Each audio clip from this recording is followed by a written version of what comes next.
캄보디아에서 있는 이광재 선교사입니다. 만나 뵙게 돼서 영광이고, 또 우리 만수교회에서 기도해 주시고 후원해 주셔서 이 시간을 빌어서 진심으로 감사의 인사를 드리겠습니다.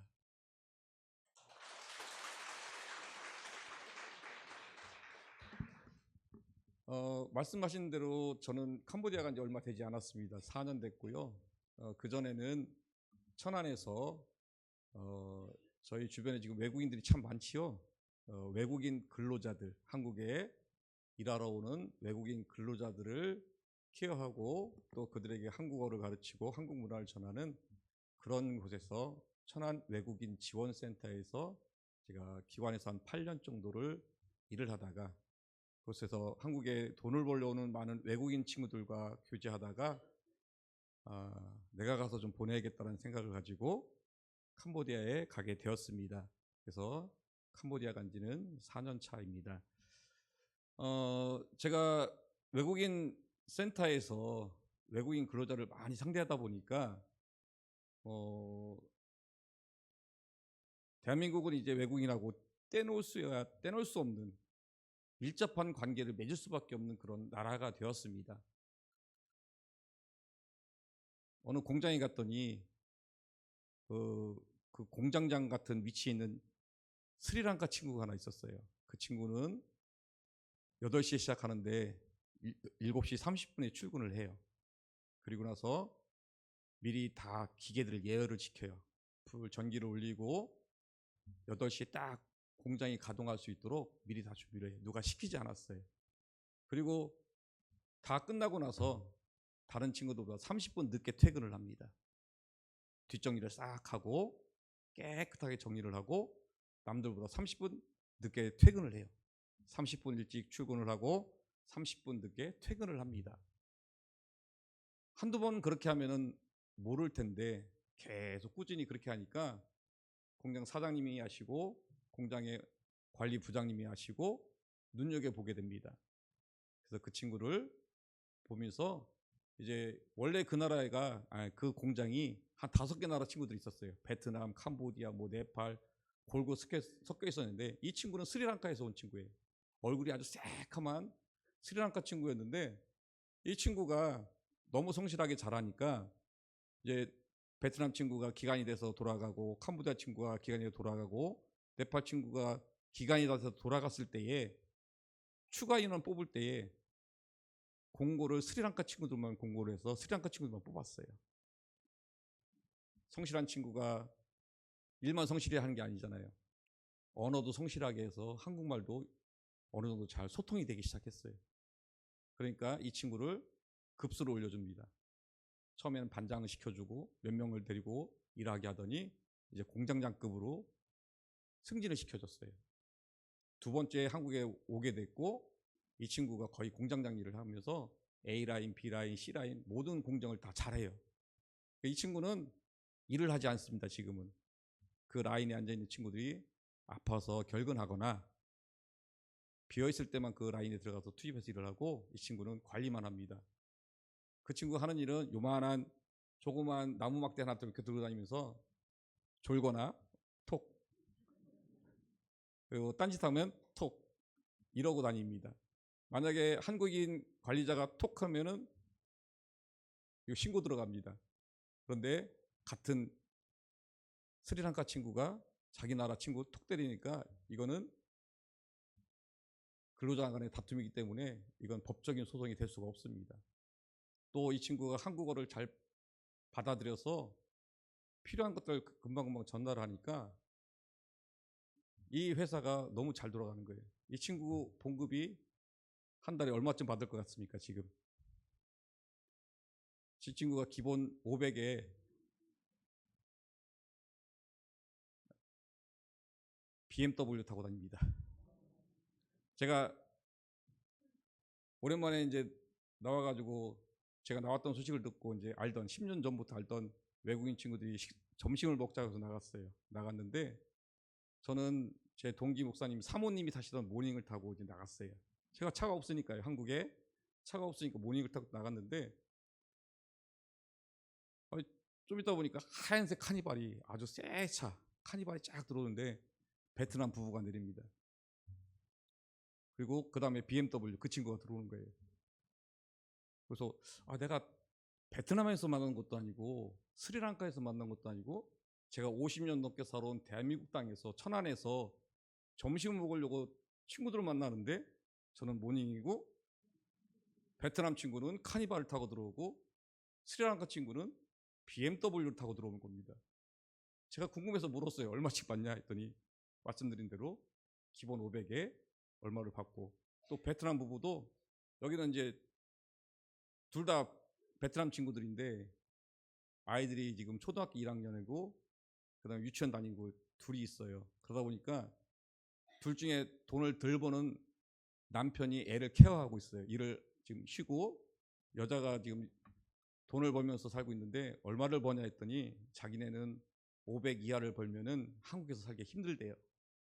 베트남에도 조금 보내줘야 되고 애들도 키워야 되고 부부가 살고 카니발 할부금도 내야 되고 이렇게 하면서 500 이상을 벌지 않으면은 한국에서 살 수가 없대요. 무슨 말입니까? 이 베트남 여자가 500 이상을 번다는 얘기예요. 지금 대한민국은 그런 시대에 살고 있고 우리가 받아들여야 돼요. 여기는 좀 인천은 좀 도시니까 그렇지만은 저 천안 밑으로 이제 시골로 가다 보면은 시골 주변에 이제 조그만 공장이나 이런 곳이 있는 그런 주변의 유치원에는 예전에는 한부모 외국인 아이들이 많이 있었어요. 즉 이주 여성이라고 표현하는 한국에 시집온 그런 분들의 자녀들이 유치원에 많이 들어가고 초등학교에 들어갔어요.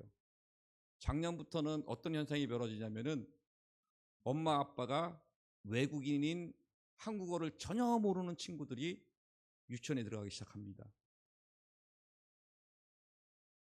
코로나 전에는 대한민국 외국인 정책이 이런 거였어요. 너희들이 5년 2번 왔다가 10년 되면은 다시 들어오지 마, 나가.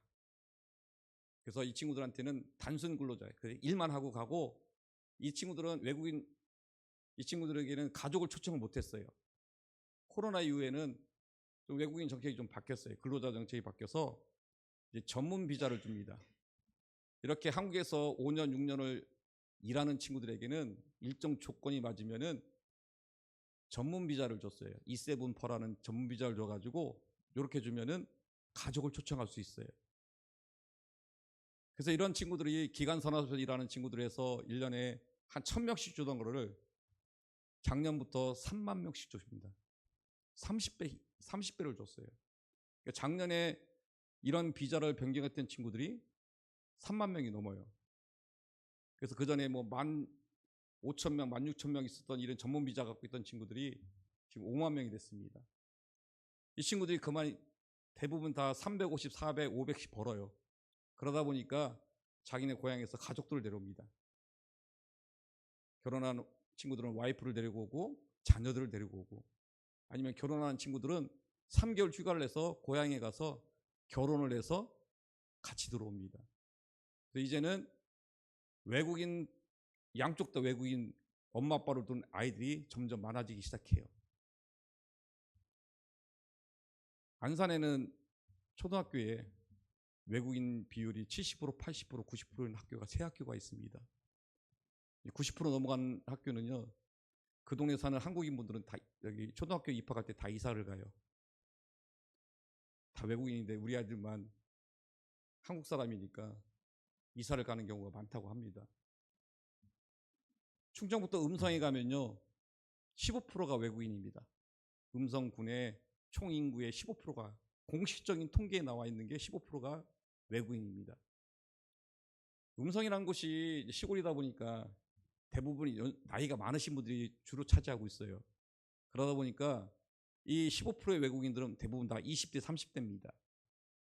음성군의 젊은 층, 20대, 30대의 80% 이상은 외국인이라는 얘기예요. 외국인 친구들이 마트보다는 시장들을 많이 이용해서 음성 시장은 외국인들 아니면은 문을 닫아야 됩니다. 충남 아산 신창이라는 곳에 가면은 순천향 대학교가 있어요. 그 주변에 가면은 러시아 간판이 그렇게 많습니다. 면소재지 동네인데 다 러시아 간판들이에요. 중앙아시아 쪽에서 우리가 얘기하는 고려인들이라고 하시죠. 고려인들이라는 분들이 많이 와 살고 있어요. 그래서 거기에는 4개 교단에서 4개의 그 고려인 중앙아시안 교회를 세웠어요. 4개가 있는데 대부분 다 100명 이상씩 모입니다. 상가를 임대해서 고려인 교회를 중앙아시안 교회를 세웠는데 카자흐스탄, 우즈베키스탄, 키르기스탄 탄으로 끝나는 나라들에서 오신 우리 고려인들이나 그쪽 사람들, 근로자로 온 사람들이 모이는 교회에 4개의 교회가 다 100명씩 모여요. 100명 이상씩 모여요. 그 정도로 많이 모여 살고 있습니다. 이게 우리나라 현실이고 이제 우리가 받아들여야 돼요. 제가 그런 일을 하다가 보니까 그냥 한국에 어떤 경제적 도움으로 그냥 일하러 온 친구들보다는 어차피 그들을 받아들일 바에는 좀 더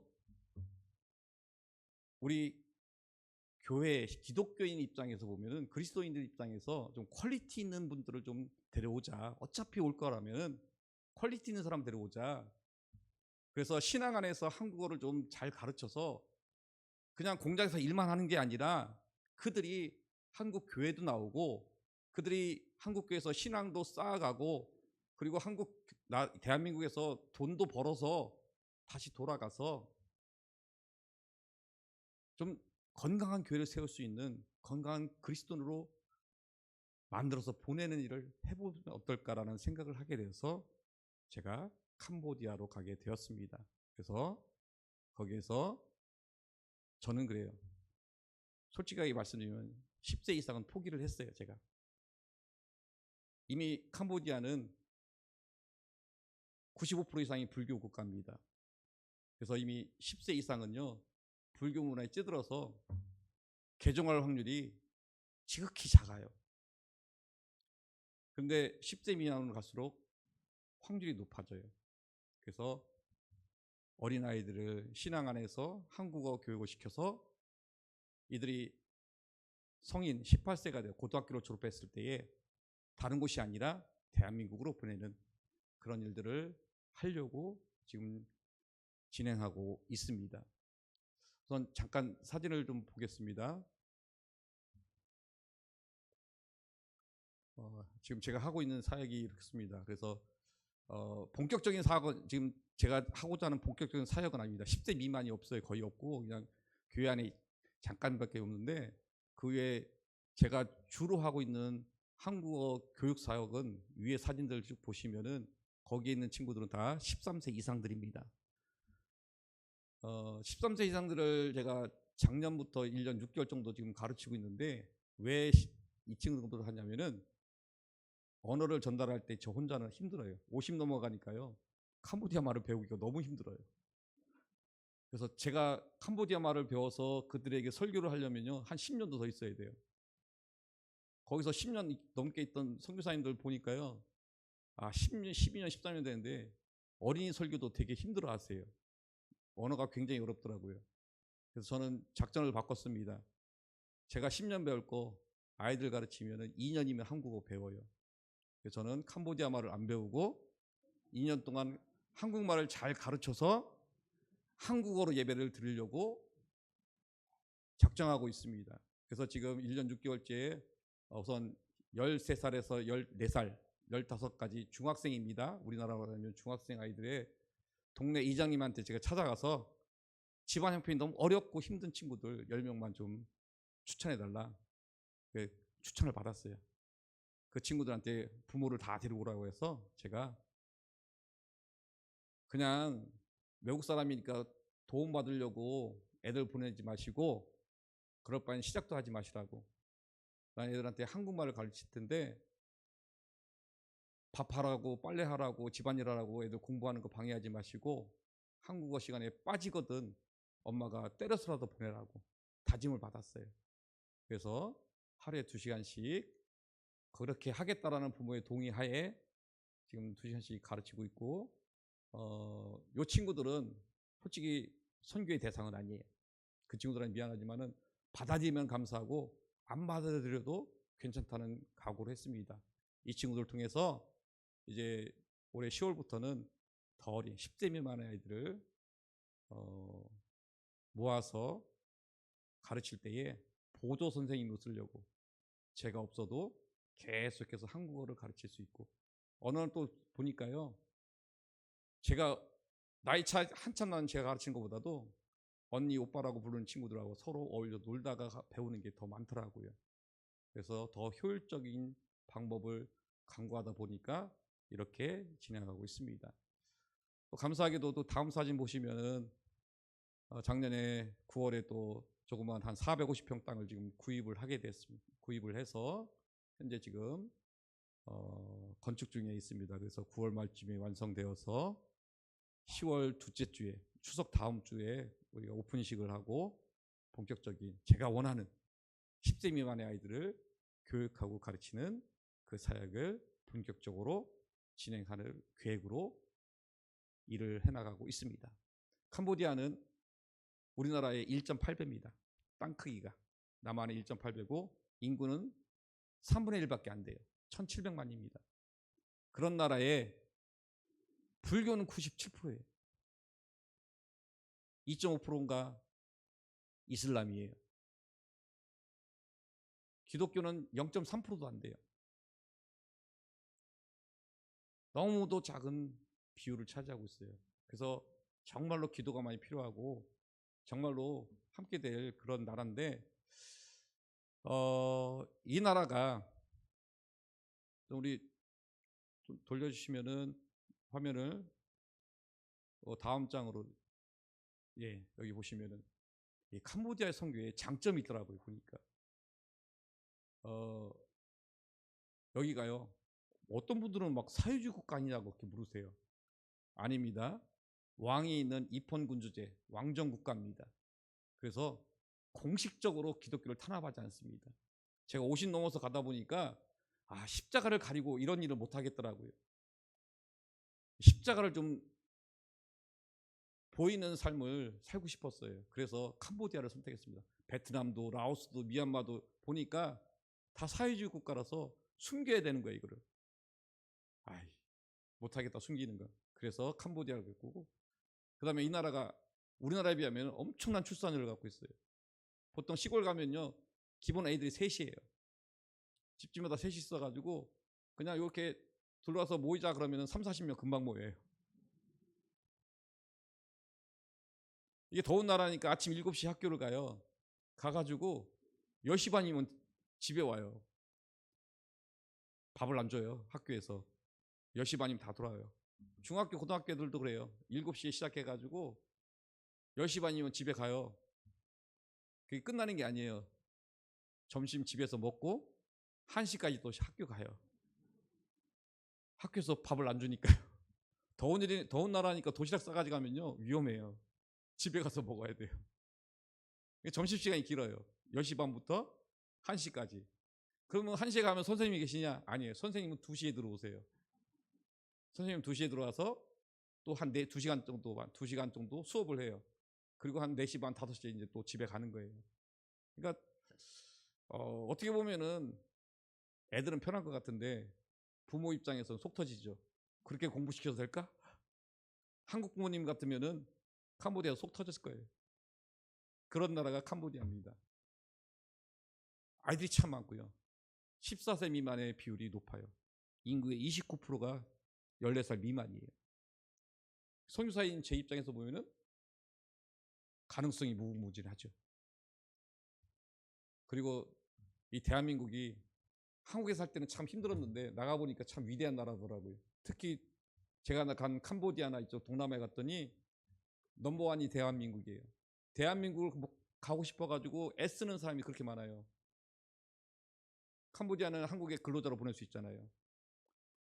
캄보디아에서 공식적인 최저임금은 200불입니다. 200달러. 그것도 토요일 날 일을 해야지 받는 돈이에요. 거기는 학생들도 토요일 날 학교를 가요. 회사들도 토요일 날 출근을 해요. 일요일만 쉬는 날입니다. 우리나라 아주 옛날에 그랬듯이 그렇게 일을 해야 200불을 버는 거예요. 그것도 사장님이 외국계 외국인들이 사장님인 회사에 적용되는 겁니다. 저는 CM리 근교에 있거든요. 그래서 CM리 시내에 보면은 그 앙코르와트 유적지가 있어서 굉장히 많은 식당들이 있어요. 식당에서 일하는 친구들 봉급이 120, 150불입니다. 하루에 10시간씩 일을 하고 120불, 150불 벌어서 우리나라 돈으로 15만 원, 20만 원 갖고 생활을 하는 거예요. 그런 나라에서 대한민국이라는 정보를 알면은 눈이 돌아갑니다. 왜? 우리나라 최저임금 209만 원이잖아요. 그 친구들 눈에 보면은 10배를 버는 거예요. 대한민국에 가기만 하면은 지금 자기들이 버는 팁까지 다 합해서 모은 돈의 10배를 대한민국은 하루 8시간 주 5일 근무만 해도 그만큼을 받는 거예요. 그래서 길을 쓰고 한국에 가려고 공부하는 친구들 많습니다. 지금 2년 전에 비해서 한국 학원이 2배 이상 많아졌어요. 한국은 그들에게 넘버원이고 한국과 한국인에 대한 이미지는 너무너무 좋습니다. 그게 선교의 장점이에요. 근데 장점이 있으면 또 단점이 있잖아요. 단점은 불교입니다. 불교가 국교예요. 모든 행사, 모든 일이 다 불교인 거예요. 학교에서 교과서를 봐도요, 불교 내용이 너무 많이 수록이 돼 있어요. 그래서 한국 선교사님들이 학교를 세워가지고 캄보디아 교재 갖고 그 나오는 정식적인 교재 갖고 수업을 못해요. 불교 색채가 너무 짙으니까요. 정치, 경제, 문화, 교육 전 분야에 걸쳐서 너무너무 큰 영향. 뭐 축제만 해도 다 그런 거예요. 그리고 단점이 또 착하고 순종적이에요. 우리 입장에서 보면 이게 단점이에요. 어려서 교회에 잘 봐서 잘 키워요. 청소년 때까지도 잘 나와요.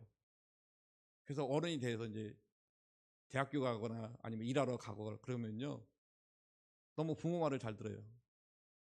전반적으로 다 불교 영향, 그 영향권에 살잖아요. 집안의 행사도 다 불교 영향, 집을 사도 오픈을 해도 우리 마찬가지잖아요. 목사님 부르듯이 거기는 스들을 불러요. 집을 사도 스, 개업식을 해도 스, 이분들이 오셔가지고 2시간씩 목탁 두드려가면서 뭐 하세요. 그런데 자기만 참석해야 되는데 여기는 다 불러요. 친척들 부르고 자식들 부르고 다 불러요. 그 2시간씩 앉아 쪼그리 무릎 꿇고 있어야 돼요. 근데 그걸 거부를 못 해요. 착하고 순종적이다 보니까 교회 다니는 아이들도 다 끌려가는 거예요. 이게 착하고 순종적인 게 인간적으로는 참 좋은데 제 입장에서는 단점이더라고요. 그리고 제일 중요한 거는 이렇게 잘 키웠어요. 아이들은 참 많아요. 여러분도 단기 선교 가면 동남아 쪽에 가시면은 여러분 오신다고 하면은 애들 100명, 200명 많이 모여 있을 거예요. 저는 지금 본격적인 일을 안 했는데도 여러분이 오신다고 하면은 저는 200명 모을 자신이 있어요. 그만큼 애들이 많아요. 뭐 행사한다고 하면 궁금해서 다 와요. 왕보살 자녀들도요, 교회에서 행사한다고 하면 야 갔다 와라고 해요. 200명 모으는 거 쉬워요. 저는 보이지 않는, 즉 제가 얘기하지 않고 현지 목회자들 교회에 참석하고 제가 예고하지 않는 어떤 예배에 참석해도요, 그만큼은 아니지만 아이들이 상당히 많이 모여 있어요. 40명, 50명. 우리나라에서 보기 힘든 그 조그만 교회에 많이 모여 있어요. 제가 봐도 교회 주변에 집이 몇 개 없어요. 애들 50명, 50명씩 모여요. 3km, 4km 막 걸어서 와요. 교회 아이들은 많이 있어요. 정말로 많이 있어요. 그런데 표현을 하자면은 모판에 뭐를 잘 키웠어요, 우리가. 그럼 이걸 갖다가 어느 정도 키우면은 이제 모내기를 해야 되잖아요. 18세가 캄보디아에서는 모내기 시절이에요.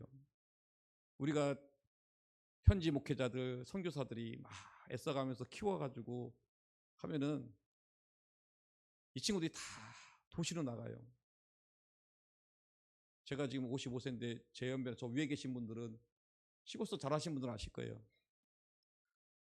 고등학교 졸업하면은 대학을 가든 일하러 가든 다 도시로 나갈 수밖에 없잖아요. 시골에 앉아있어봤자 할 게 없잖아요. 캄보디아도 마찬가지예요. 다 나가요. 막 나가가는데 우리 선교사 입장에서 혹은 현지 목사 입장에서는 그 나가는 게 불구덩이에요. 푸놈펜이라는 도시에 나갔는데 교회가 없어요. 현지인 교회가 없어요. 현지인 교회가 존재할 수가 없어요. 임대료가 너무 비싸니까 신학교 졸업한 현지인 목사들이 다 자기네 고향 땅에다가 교회를 세우고 또 이미 세워져 있는 교회에 들어가서 빈 교회가 너무 많으니까 거기서 목회를 하는 거예요. 시골은 많이 가는데 도시에는 없어요. 예전에 지금 60, 70 되신 분들 도시 가면은 천막교회 있었고 지하교회 있었고 삼각교회 있었고 정말 조그맣지만 힘들지만은 그런 교회들이 대한민국에 너무 많았어요. 캄보디아는 그게 없어요. 두 번째로 너무 가난하다 보니까 주말에 옆에 교회가 있어도 갈 시간이 없어요. 돈을 벌어야지 먹고 사니까요. 그러니까 애써 키운 기독교 새싹들이 죽어가는 거예요. 모내기를 하면 다 죽는 거예요. 즉 캄보디아는 대한민국은 옥토인데 이 대한민국은 어디 가도 다 옥토인데 캄보디아는 99.9%가 다 자갈밭 길가예요. 그래서 그렇게 애써 키운 목판들을 그냥 말라 죽는 곳에 그냥 가다 심는 게 아니라 옥토인 대한민국에다 심어야 한다는 거예요. 그래서 그 친구들이 만약에 여기 송 목사님 설교를 막 하시는데 외국인이 딱 앉아 있는데 그 친구들이 목사님의 설교를 60% 70% 알아들으세요. 솔직히 이야기해 우리 모두 다 목사님 설교에도 70% 이상 못 알아듣잖아요.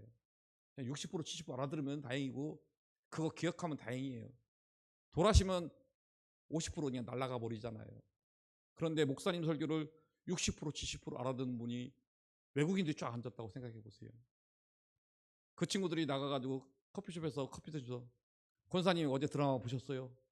새카만 외국인이 우리랑 외모가 다른 외국인 친구가 여러분한테 권사님 집사님 어제 드라마 보셨어요? 드라마 주인공이 이렇게 되는데 얘기가 돼요. 여러분 그냥 외면하실 겁니까?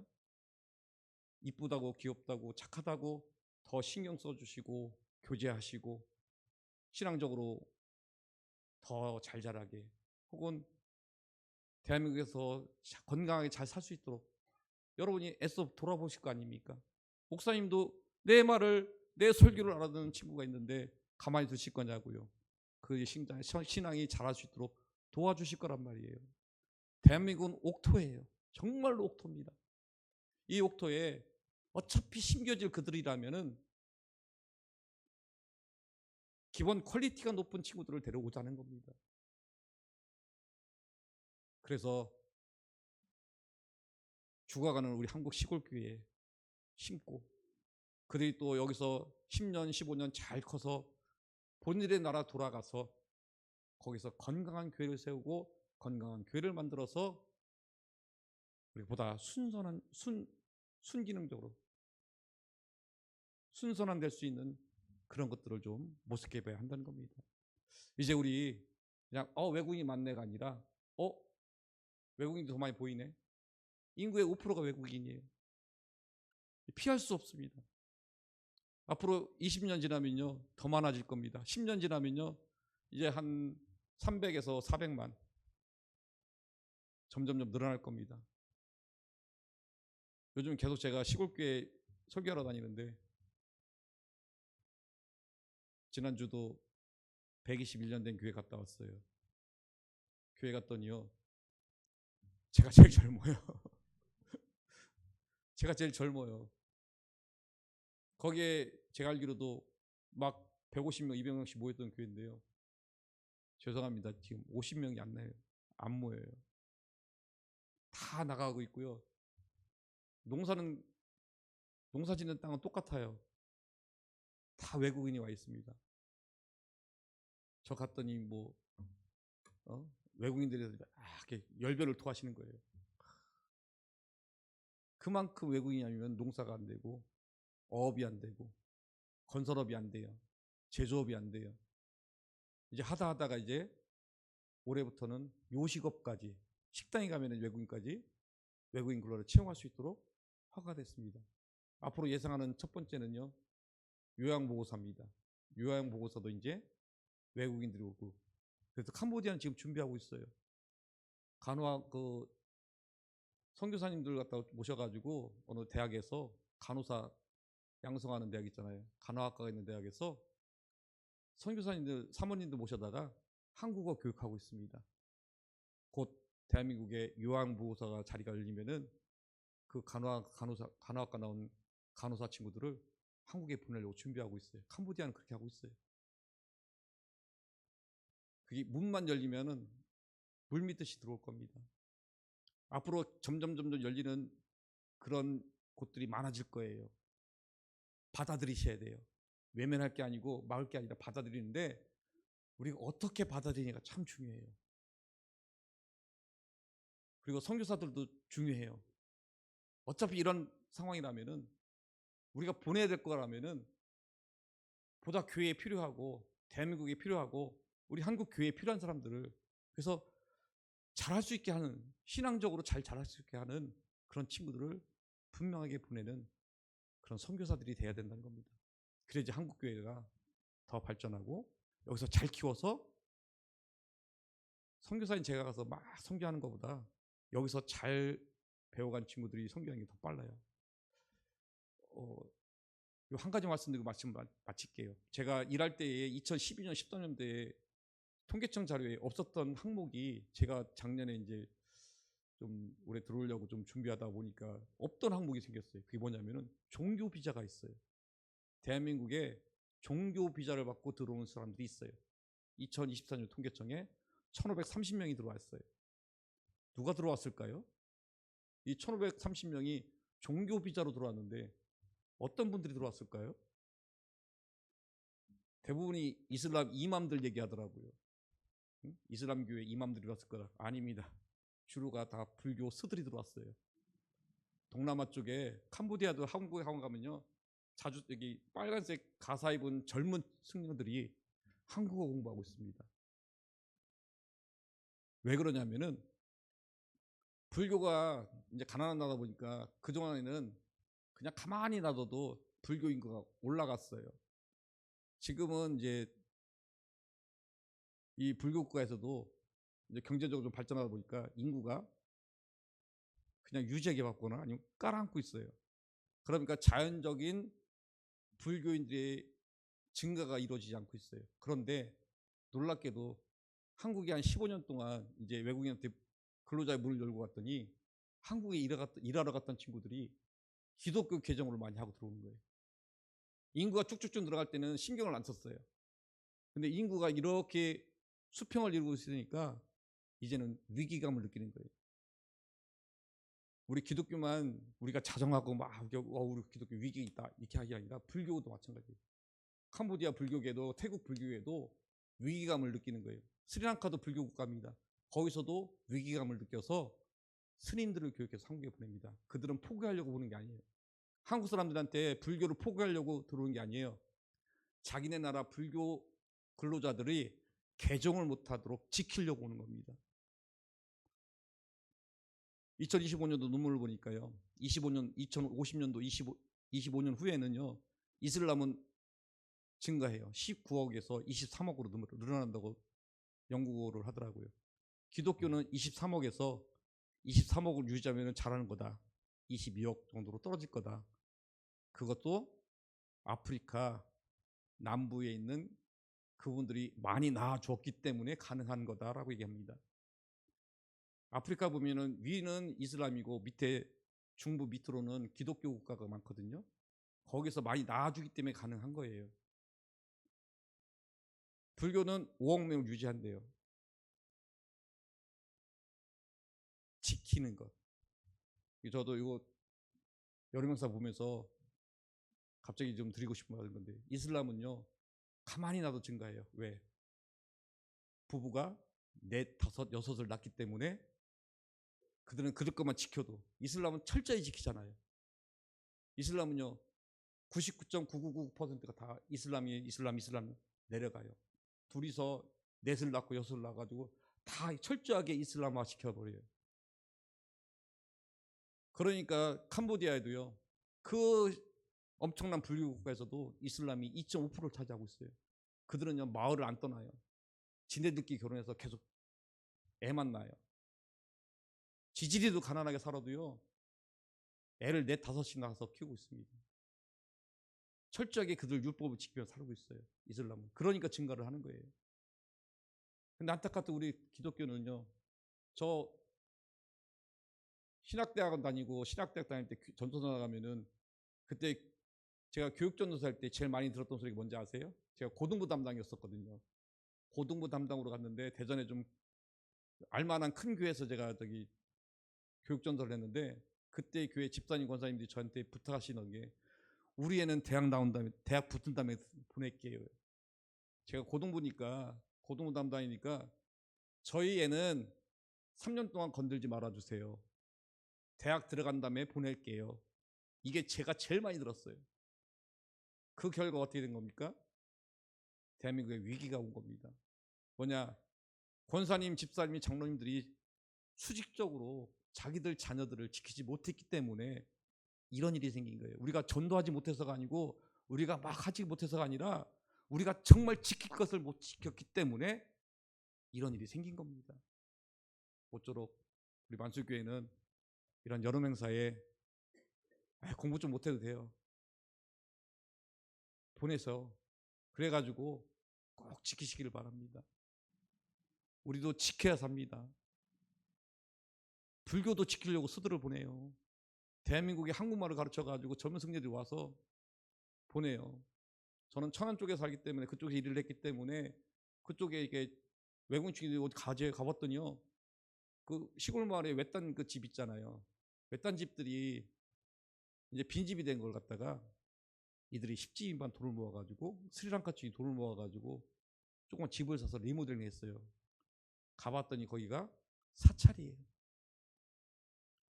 시골에 외따로 떨어진 빈집들에 사찰을 세워놓고 주일마다 거기 오는 거예요. 스리랑카 애들이, 베트남 애들이, 캄보디아 애들이 그걸로 가요. 지금 우리나라의 현실이란 겁니다.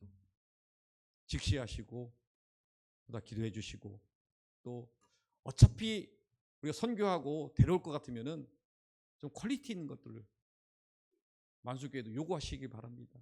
그래 이제 선교사도 알아요. 선교사도 직접 깨달아야 되지만은 어차피 한국에 오는 15개 나라가 있어요.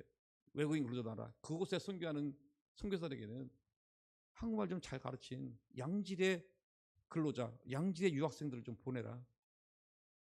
그래서 교회도 채우고 그들을 잘 양육해서 보내는 그런 정말 아름다운 선교들이 이루어져서 이 땅 위에 하나님의 나라가 영광때의 찰나에 빛나기를 주님의 이름으로 축원드립니다. 기도하겠습니다. 하나님 감사합니다.